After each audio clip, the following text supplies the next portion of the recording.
video on best foods for anxiety and depression. Reason that I made this video is because I've had an episode obviously today, and I'm kind of keeping you guys up to date.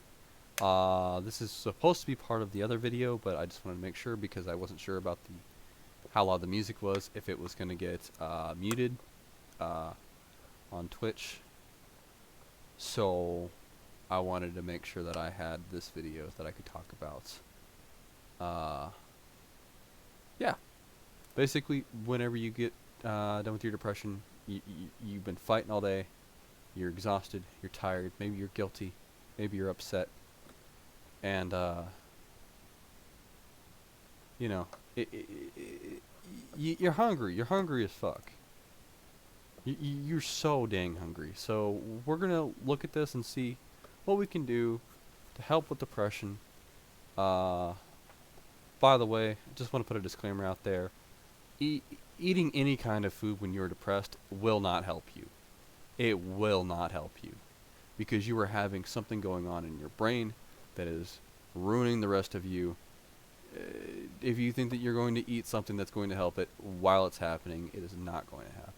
If you are having a serious, I am depressed and I am crying and I am losing my mind episode, avocado toast doesn't give a fuck, okay? It's not going to work. But after you've recovered, after you have your head back on your shoulders, after things are a bit clearer, you know, obviously you're still going to be a little sad, a little tired, but, you know, maybe these guys will help you, get back to you. Hey Munchies, welcome to the channel if you're new, or if you're not, I'm Alicia and I'm stoked you're here either way. Today we are talking about mental health and if the food we eat impacts our mental health. Yes. Spoiler, it does. Anxiety is on the rise in the US, and it doesn't have to be classified as a mental condition for you to feel anxiety. It's a disorder characterized by conditions associated with poor brain health. This can be due to neurotransmitters not functioning properly, overstimulation just getting of into the science. system in the brain, I like it. chronic inflammation, or oxidative stress, which can affect brain function. New research has also shown that our gut health is linked to brain health through the gut-brain axis. A lot of people don't realize that the majority of serotonin receptors are actually in the gut, and about half of the body's dopamine is synthesized in the gut, which is why many people are now referring to the gut as the second. Okay, if you're relying on dopamine to treat depression, don't. Okay. The reason that it's happening is because your brain isn't working right. Tricking your brain into doing something that it normally wouldn't do while it's acting funky is just going to make things even more complicated. It's my 2 cents. Brain. So, it's becoming clear through science now that what we eat not only affects our gut, but also our brains. Not saying go eat a bunch of junk food, okay? Just saying don't treat depression with food. Don't do it, okay? It's a mental issue. Treat it with your mind. Treat it with your loved ones. Take it one step at a time. You're not gonna find the answer in the bottom of a fucking cereal bag. Like, it's... I don't like when they do this. It's really disingenuous when people do this shit. I like the facts. I like the science behind it. But you have to understand when you are making content that is centered around depressed people who are having episodes, who are probably looking this up because they have an episode happening right now, you cannot tell them that the gut is your second brain and that you're going to have a bunch of dopamine and serotonin if you eat the right foods. Yes, you might have those things. They are dealing with depression, okay? They do not need these little pick-me-ups, okay? When you have a problem with your life, when you get fired, what do? You go clean your closet. Why? Because it gives you a little hit of dopamine, and it gives you a little control over what's going on. It doesn't treat the problem that you got fired. Okay? These foods are there to help you recover and get back to the way you are supposed to be feeling. Don't imply that these things can help with these disorders. You can You can tell people, hey, if you have these things, you're probably going to be feeling this way. Okay, that makes sense. If I have anxiety, I'm gonna feel anxious, and maybe not, maybe some self-conscious issues. Or if I'm depressed, I'm probably gonna be sad, maybe angry, maybe frustrated. These foods maybe help me relax, help me focus. Maybe a little bit had a dopamine, serotonin, whatever. Don't try and fight depression and anxiety with happy pills. It doesn't work. Sorry. In terms of treatment and lowering the severity of the symptoms, we can address Don't treat. Okay, you know what? I already said my thing. Don't treat it with that. some of the possible causes. So we can eat foods that combat inflammation and oxidative stress. We can provide nutrients that may be lacking for neurotransmitter production. We can keep blood sugar balanced, and we can heal the gut. We can also avoid foods that contribute to those factors. So there are studies now that have shown that I will give her a little bit of credit on that one. I jumped the gun a little bit. I still stand by what I say. You do not treat mental disorders with that kind of crap. But she did talk about treating physical symptoms in your body that may be happening when these afflictions are occurring. And I do think that that's very thoughtful and considerate. So I appreciate that point of view. As long as we keep it that way, okay? Think of the person that's going to be watching your video and how they're going to be interpreting what you're saying. Okay? I don't claim to be an expert. I'm just some idiot on the internet, but I do have depression, and I know how depressed people may think. Okay, and when you're in that mindset, they're going to go and they're going to buy every damn thing that you say because they want to feel any way but the way that they are. So make sure you're clear about what foods do what physically and what symptoms you're trying to treat physically. Don't go chase a bunch of dopamine hits. I also appreciate that you're trying to help us avoid foods that could aggravate these symptoms because nobody wants to feel worse. change in diet can affect depression, anxiety, and mood disorder symptoms. So what does this look like? I am going to show you today, and I have a free PDF with these lists, so you don't call need it to take treatment. any notes. Just watch Don't and call it pay treatment. attention, and you can download your free PDF in the description. Let's start with foods that you may want to limit or avoid. So if any of these are in your regular diet, it may be worth taking a look at. First, alcohol. Research links alcohol with It's huge, man. It's huge. If you were depressed, don't do it. Don't do it. Don't go anywhere near alcohol. Don't do it. Alcohol not only affects you when it's happening, it affects you several days afterwards, up to weeks sometimes. I've found that my mood gets altered by excessive or continuous use of alcohol. Okay, it is one of the main things I avoid. In fact, fitness, do a lot of fitness streams. Or I used to. I kind of took a break off this week, but one of the main reasons I work out is not to get a good body. It is to avoid the use of alcohol. mental health problems and with triggering or worsening depression and anxiety. It is a depressant after all. So it affects the nervous system, it interferes with sleep, alcohol promotes inflammation, which we discussed earlier, and blood sugar irregularity. It can also bring down your mood because it reduces serotonin. What is recommended as moderation is 1 to 2 drinks per week. But many brain health experts like Dr. Amen actually say alcohol does not do anything good for us, so we should really avoid it as much as possible. Caffeine. Moderate intake of caffeine can benefit depression and reduce anxiety or... Love you. I'll be back, or I'll be over there soon. I'm gonna finish this up. Alright. boost mood because it does have a stimulant effect. That's 1 cup of coffee that's been associated with the prevention of cognitive decline. But some research suggests that caffeine can increase feelings of anxiety, stress, and depression if consumed in excess. This leads to more jittery feelings, worse sleep, and it can impact hormones and neurotransmitter functioning, like we discussed earlier, as one of the contributors to poor brain health. Research has shown that the effects of coffee really vary depending on the person and their tolerance. Refined sugar. Okay, so what I want to say about caffeine, from a depressed person's point of view, everything she just said was correct. However, if you want to drink fucking 7 cups of coffee while you're having an episode, goddamn drink them, okay? Yes, you're going to feel more anxiety. 100% you're going to feel more anxiety. Yeah, your heart's going to hurt. Like, the physical side, yes. Yes. But what is the act of coffee? Getting a coffee for yourself when you are depressed. It's a reward.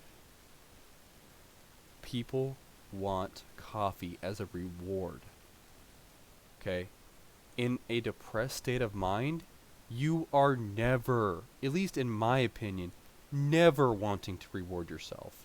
When I was depressed today at work, I got water and some Slim Jims. That's all I ate for 9 hours. Okay? That's it. When I got home today, I have a burger. Okay? That's like 800 calories max. Probably less than that, actually. Probably less than that, to be completely honest with you. This is coming from a guy who usually eats 2,500 to 3,000 calories a day. Right? Depression kills my appetite. A lot of it is, I don't think that I'm worth spending the money on. Alright? That is a true blue conversation I've been having with myself. You're not worth $6 for lunch, $10 for lunch. So if you were in that mind state where you were having a depressive episode and you say, I want some coffee, motherfucker, you go get some coffee. You go get some coffee. In fact, if you have the income to spare, go get some coffee and get one for your buddy and give him one. That way they appreciate you. Force yourself to get gratitude from other people and treat yourself right. The physical side is there though. It's true. And added sugar. Sugar impacts mood, period. Blood sugar levels rising and crashing can make us irritable, and we know that sugar promotes inflammation, which also affects our ability to manage stress. A study showed that people with high sugar intake, it was over 65 grams in this study, were 23% more likely to develop depression or anxiety over 5 years than those who logged under 40 grams. Refined grains. Sugar, if it's your thing, if you like cookies and cookies are a reward for you mentally, I say go for it. I do not have a very big sugar intake. The only thing that I really like with sugar is Reese's, and I stay away from them. I have a very protein heavy diet with minimal grains, minimal all that kind of crap. This isn't a fitness stream, so I'm not going to go into it too much. But, so for me personally, I would avoid sugar at all time. But I do have a Bang, which I think has some sugar in it. Maybe no sugar. I can't remember. But it has a load of caffeine in it, and that for me is the same thing as coffee. So if you don't like coffee, but sugar is your thing, sugar is your reward, get yourself some sugar. If donuts are the way that you take care of yourself mentally, and it's your reward system, reward yourself. Make sure you give yourself what you want. White breads and processed or enriched foods offer little to no actual nutrients and really affect our blood sugar negatively. They also rob you of B vitamins during digestion, which will affect your ability to absorb nutrients, and that can lead to deficiencies ultimately caused by chronic stress. Keep in mind that we do want... That's huge. That's huge. What she's about to say is that you want carbs. What I can tell you right now is that you don't need carbs. Carbs are your brain's main energy source. And when you're talking about depression, they need energy. 100%. That's what she's about to talk about. I guarantee you. But the amount of carbs you get in your everyday life from all kinds of other things vastly outweigh the amount of carbs you need for your brain to function and be cognitive. Alright? And when you don't get the amount of carbs you need to be cognitive or for your brain to function at at peak efficiency, what happens is you become more impulsive and instinctual. Okay? That's what happens when people are in keto for too long. It's why keto doesn't work. And I know probably somebody's yelling at me saying keto does work. Keto does work as long as you're on it, but the second that you get out of that instinctual mind frame, then you go back to saving everything you can as storage and fat, and so you can either live the rest of your life in keto and be completely instinctual and have difficulty critical thinking, or you can apply the good parts of keto without actually putting your body into ketosis and live a balanced life. That is my opinion on that. And so you do need grains, but you don't need that many. And with our lives today, you're going to get far more than you need without ever looking at a piece of bread. My recommendation's rice, sushi. That's most of mine, like 90% of mine. And then I mean, same thing with the sugar. If bread's your thing, if bread's your reward, go eat a whole goddamn baguette.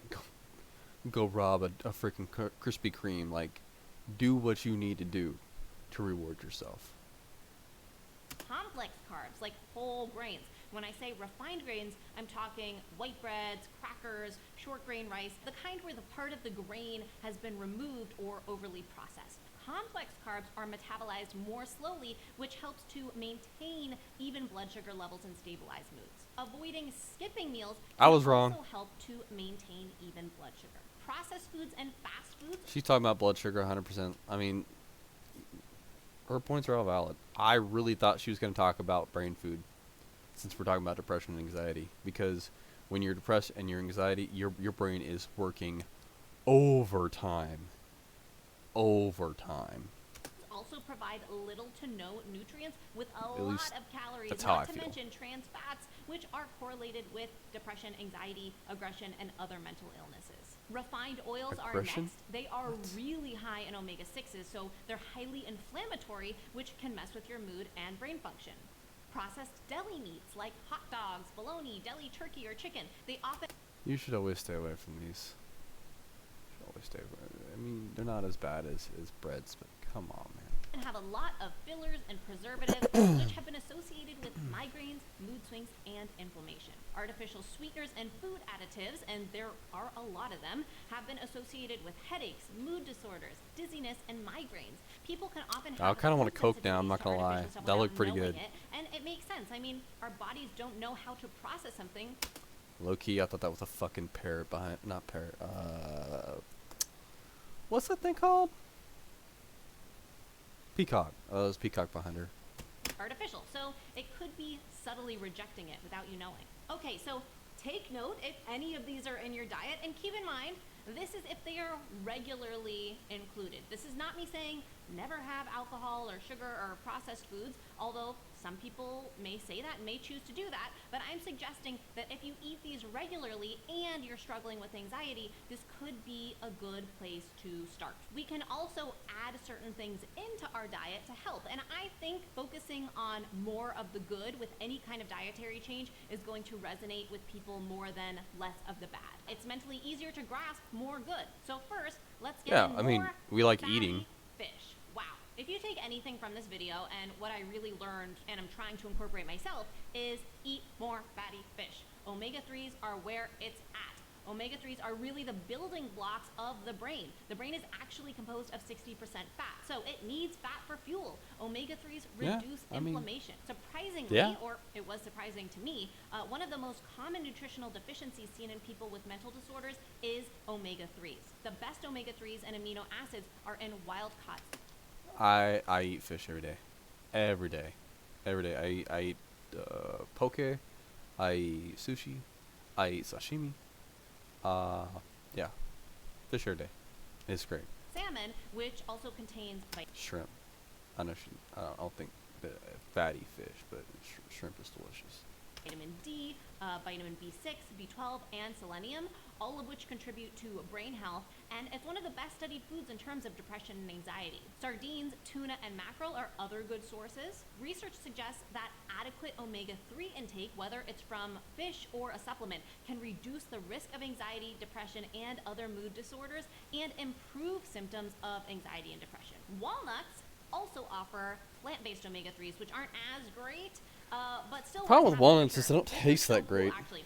Walnuts specifically were studied and shown to have a positive impact on mood, anxiety, and depression. People that ate a quarter cup of walnuts per day showed to have 26% lower depression scores. Okay, that's actually worth fucking trying. Quarter cup isn't that much, and that's a pretty big percentage. I'm not even gonna lie. Like I might just start doing that, and I probably will, and just And it led because I get tired of eating almonds all the time. I eat almonds all the time because it's the best nut when it comes to protein. to greater optimism, energy, hope, and concentration. 26%.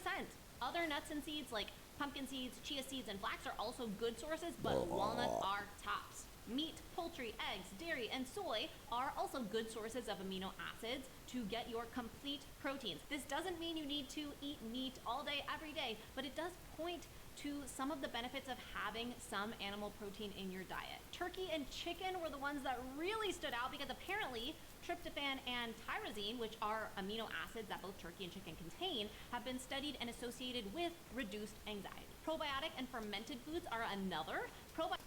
I mean, I eat protein pretty much every day. Pretty much all day, every day. I get about 100 grams of protein a day, usually. That comes from fish, that comes from shrimp, that comes from chicken, that comes from...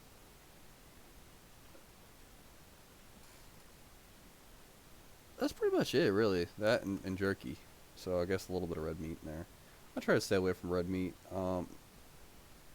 But yeah, I mean, the chicken and the, whatever, they're good.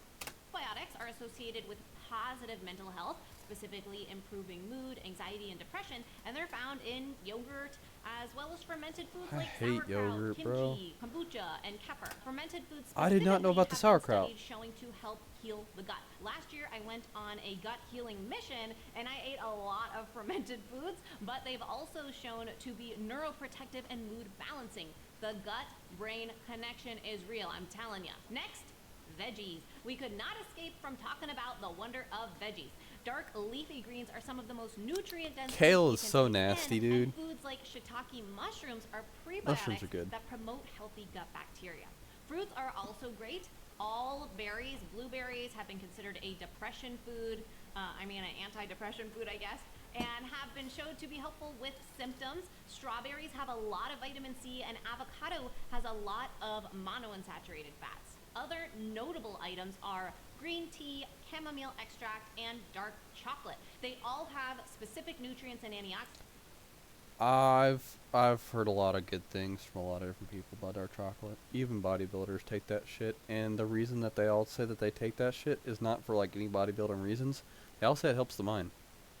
That have been associated with anxiety reduction. As you've seen, really, eating a consistent healthy diet is key. I wouldn't get too caught up in, this many grams of this berry versus that.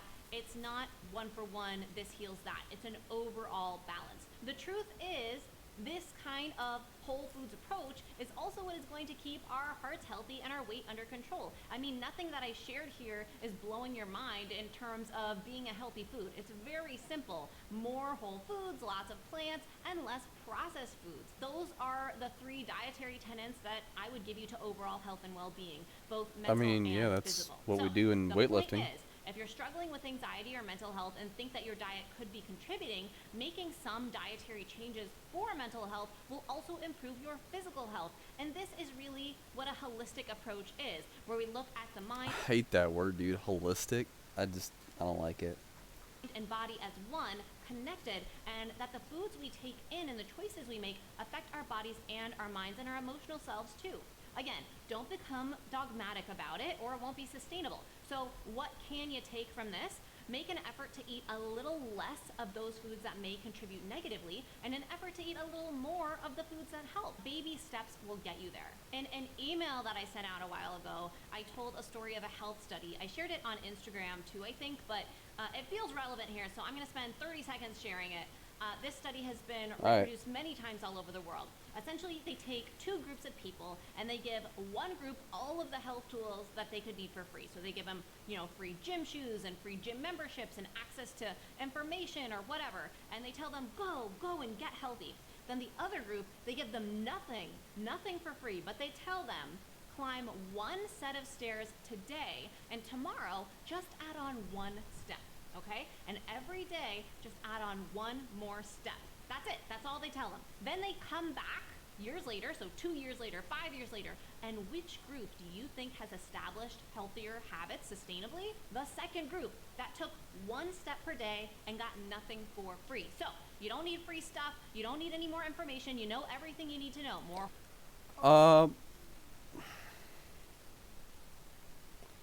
She's right. You don't need it, but the fact that there's not more support out there for depressed people, the fact that we're all going through this and we feel this way, and it's so known, but there are so little resources because of the amount of stigma associated with it. Man, it's too much. I'm not saying free shit. I'm not saying I would like free shit, but I'm not saying free shit. I'm just saying, telling me I don't need free shit to get better. Why? You didn't need to say that. I know I don't need free shit to get better. She's so good in some of this, and some of this it just pisses me off, man, because it's like, what do you got against giving more support, more stuff to people who fucking need it, man? Like, of course, like the building habits is better than free shit, but the idea was they got free shit to develop the habits. It sucks that they didn't do it, but that doesn't mean that we shouldn't give them the every opportunity we can. Like, I don't know, dude. More whole foods, more plants. I hate that. I hate that lesson. I hate that study. Like, yes, you can do what you need to do, blah blah blah blah blah, but the idea is, give each other as much support as we can. That's the whole reason I'm making this video.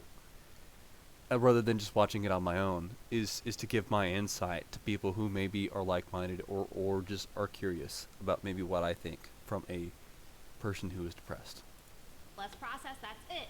All you really need to do is embrace the idea of baby steps rather than trying to change it all at once. That is the magic formula, I swear. Okay, I know this video didn't go exactly where any of us thought it would, but I hope you found it helpful. If you do want the PDF with these lists for your reference, I've also linked some of the studies that I referenced in there too. You can download it in the description. Subscribe for more content like this, hit the bell. I will link similar content in the description if you want more. If you want to be on my email list. Alright, she did a great job. Her YouTube channel is Mind Over Munch.